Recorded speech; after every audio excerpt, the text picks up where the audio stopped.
This video was recorded the last time I was in pottery class at my community center.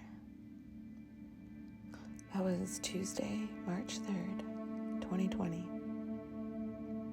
That was the last day the studio was open.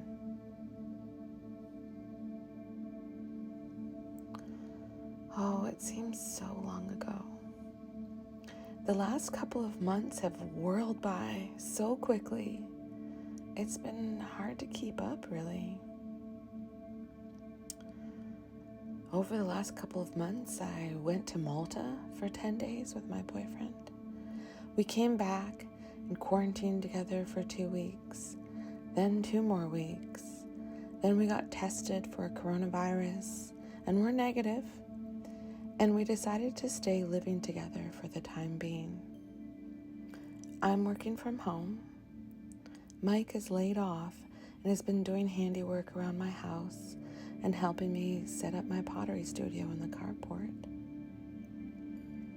Things are starting to fall into a new routine.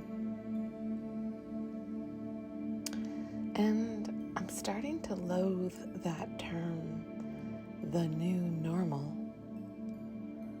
But is that what this is?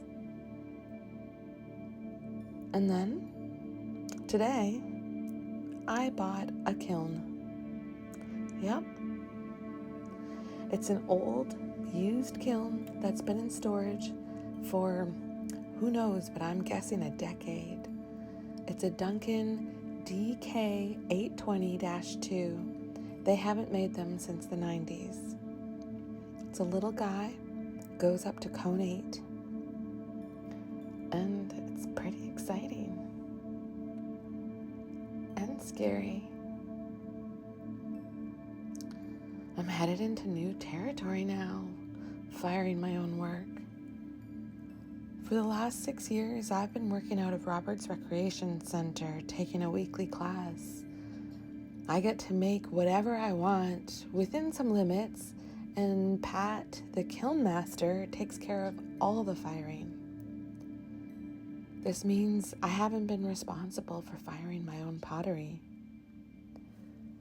Operating a kiln is a whole new chapter in being a potter for me. Kind of like graduating high school and starting university.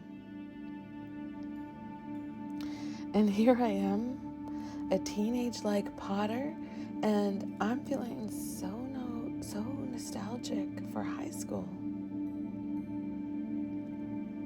I miss the pottery studio so much. Not just because Pat did such an amazing job at firing our pieces, but also because it's a community.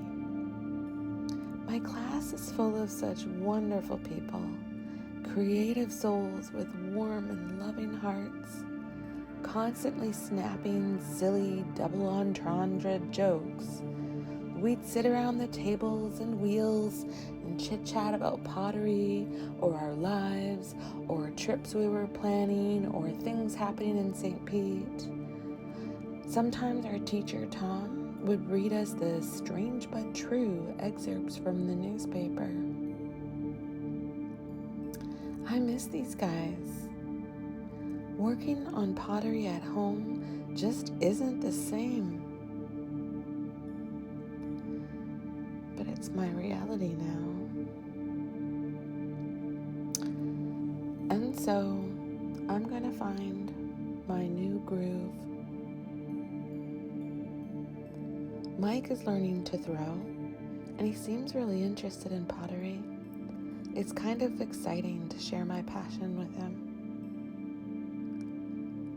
I have been feeling a bit low and demotivated lately with the current events, but I see so much potential for the days and weeks and even months to come. Today is the first day of my new life as a potter with a kiln.